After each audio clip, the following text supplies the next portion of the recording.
Bangkay sang Ilonggo nga soldado nga isa sa mga napatay sang nag-crash ang chopper sang Philippine Air Force sa Bukidnon. Gindala na sa Janiuay, Iloilo. Si John Sala nakatutok.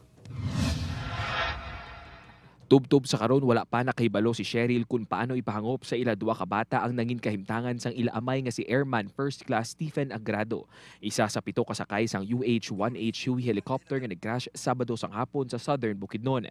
Kapon ginsugalaw sang pamilyang Bangkay ni Agarrado nga tumandok sang Janiuay, Iloilo sa Iloilo International Airport. Hindi ko na-expect magpa-chat kami kasi yung anak ko namin naliliit pa masyado. Kahit anong explain ko po, naintindihan niya. Sabi ko, Papa, cannot go because something happened to Papa.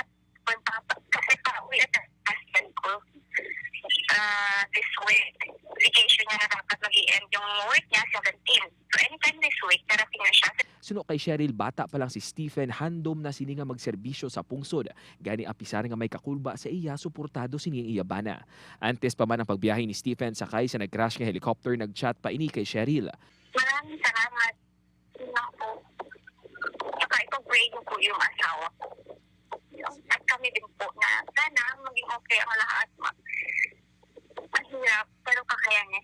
Lakip sa mga sakay sang helicopter sanday Lieutenant Colonel Arnie Arroyo, Second Lieutenant Mark Anthony Kaabay, Sergeant Mervin Bersabe, Sergeant Julio Salvado, Jerry Ayokdo kag Jamel Sugalang.